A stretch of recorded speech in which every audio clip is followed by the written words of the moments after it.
à la source vivifiante de ses origines, et de tout faire avec courage, avec enthousiasme pour la reconstruction d'une France catholique.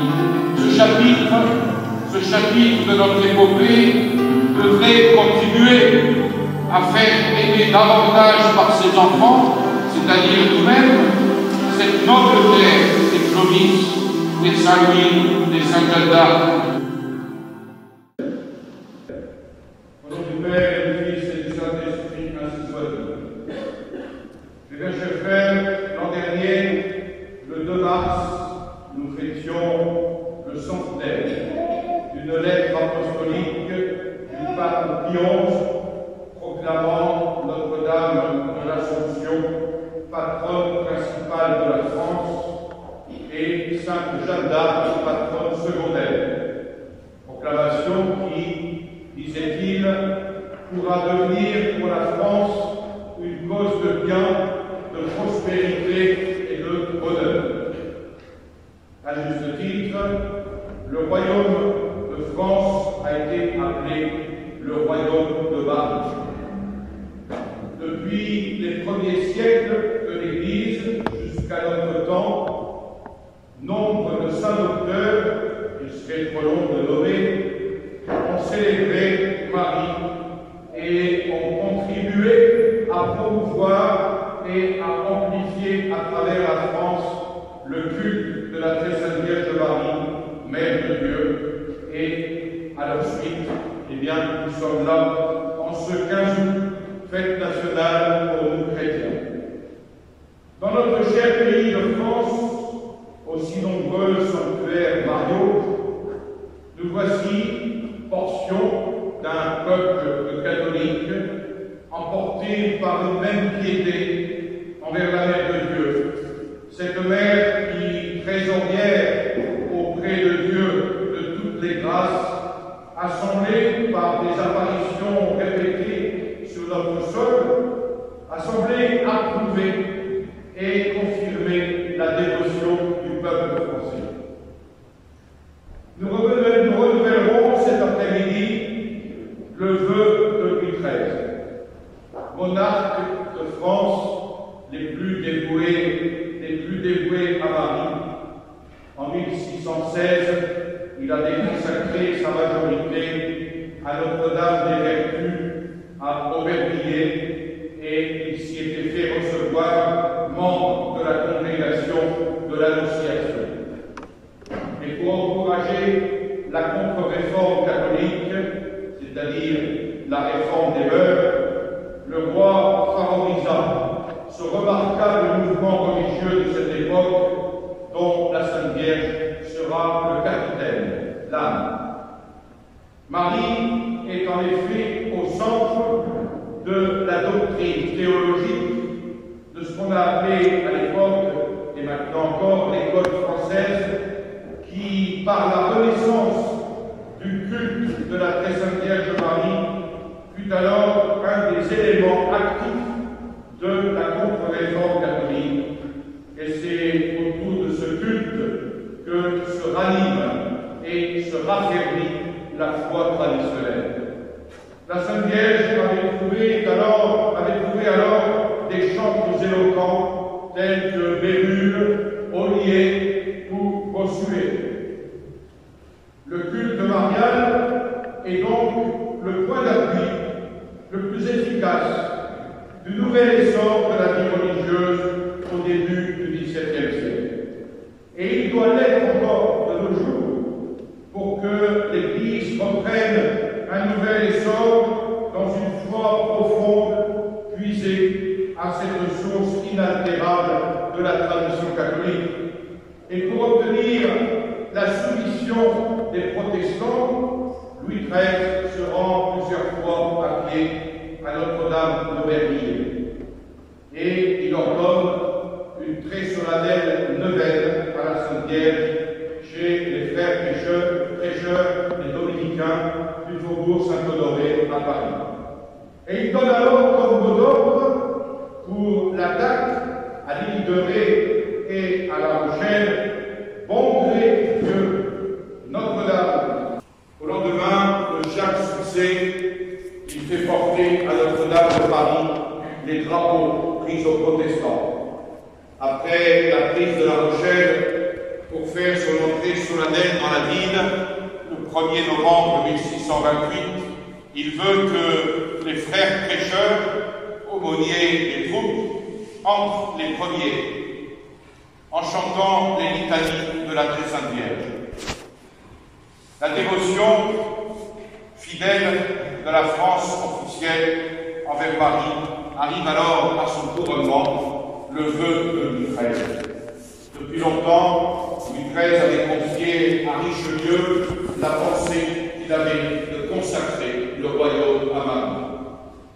Et en 1637, la situation apparaissait bien inquiétante. La France était envahie. Les protestants n'attendaient qu'une occasion pour relever la tête. Mariée depuis 22 ans, la reine n'avait pas encore donné d'héritier à la France. Le roi est donc de plus en plus décidé de faire intervenir le ciel par un grand acte public de dévotion. Et c'est ainsi qu'en novembre 1637, il soumet au Parlement le texte de la consécration du royaume à Marie. Et le 10 février 1638, les lettres patentes étant enregistrées au Parlement publient le texte de la consécration, un des plus beaux joyaux du musée marial français. Et tout y respire, et uniquement la gloire de Dieu et le bonheur des hommes. C'est une déclaration comprenant un exposé des motifs, la consécration et un dispositif. Promesse d'un monument à Notre-Dame de Paris. Institution de la procession solennelle du 15 août. Obligation d'un hôtel important consacré à Marie dans chaque église. Indication des prières à réciter le jour de l'Ascension.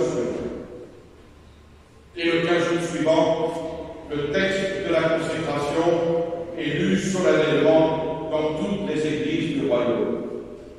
Il ne manque plus aujourd'hui quand la consécration de la France au Sacré-Cœur. Acte officiel, donc, acte officiel unique dans notre histoire. Voici la raison de ce renouvellement du vœu de Louis XIII. Alors, l'obligation pour chacun de nous de répondre fidèlement à cette promesse qui est faite, en notre nom, faite par le chef légitime de notre race et de notre pays. Et chaque 15 août, nous tenons à l'honneur de donner à cette minute historique tout son sens. La fête de l'Assomption est la fête nationale et religieuse de la France. Et dans le cœur des Français, Marie survivra à toutes les évolutions et à toutes les révolutions. Louis XIII a été appelé bien légitimement le héros de Notre-Dame. Il a donné un éclatant aboutissement et couronnement à la longue et une magnifique alliance de Marie avec notre pays.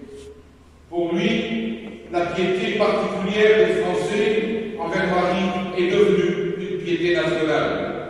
Alors puissent nos gouvernants locaux et nationaux le rappeler un jour devant d'autres invasions.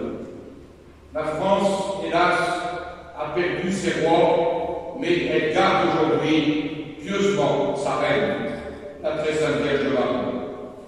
Alors empruntons un morceau du langage de Léon XIII. Il y a en France un peuple qui prie, et celui-là sauvera le peuple qui ne prie pas. Je crois que la France sera sauvée par le Sacré-Cœur et la Sainte Vierge Marie. Une nation qui a beau martre et lourde ne peut périr. Mieux que cela, elle redeviendra la nation glorieuse d'autrefois. L'influence de ce saint monarque Léon XIII a été considérable sur la Renaissance nationale et catholique du XVIIe siècle. Et si son œuvre politique systématiquement amoindrie, son action religieuse, et en particulier la consécration de la France à Marie, ne doit pas rester qu'un vague souvenir dans nos mémoires. Si nous tenons ce grand événement historique si important dans ses conséquences, est de simple habitude, faute d'en connaître le principe, d'en comprendre la leçon, d'en apprécier la valeur et la portée. Cette procession et ce renouvellement du vœu de Louis XIII doivent être un heureux motif de retremper notre âme nationale à la source vivifiante de ses origines et de tout faire avec courage, avec enthousiasme pour la reconstruction d'une France catholique. Ce chapitre de notre épopée devrait contribuer à faire aimer davantage par ses enfants, c'est-à-dire nous-mêmes, cette noble terre des Clovis, des Saint-Louis, des Sainte-Jeanne d'Arc, rappelant à notre gratitude ceux qui nous ont légué un passé d'honneur, un passé de gloire, irradié d'une foi ardente, incitant aussi à prier avec ferveur durant la procession de cet après-midi, la patronne séculaire de notre cher pays, Notre-Dame. Alors, sous notre horizon, obscurcissant le ciel, chaque jour s'amoncellent des nuages, gros d'orage, et l'avenir de plus en plus s'annonce inquiétant.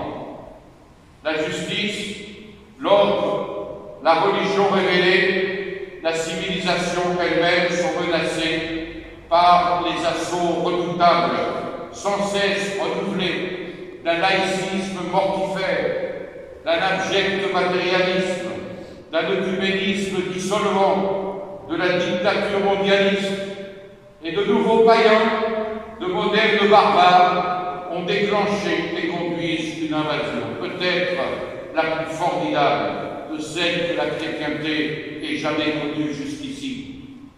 Et après avoir détruit ou paralysé les forces spirituelles et être devenu dans une évolution inévitable des sans-dieux et des sans-patrie, ces saccageurs d'âme, enhardis par leur triste succès, que favorisa, hélas, la veulerie des autorités spirituelles, leur aveugle compromission ont été jusqu'à saper sous nos yeux les assises des plus saintes institutions, notamment la famille, en légalisant, en favorisant les pratiques contre nature, en légalisant les unions contre nature que déjà le bon sens, le simple bon sens, suffirait à rejeter. Alors l'idéal de ces lois perverses ne vise, vous le savez, qu'à la destruction complète de notre société.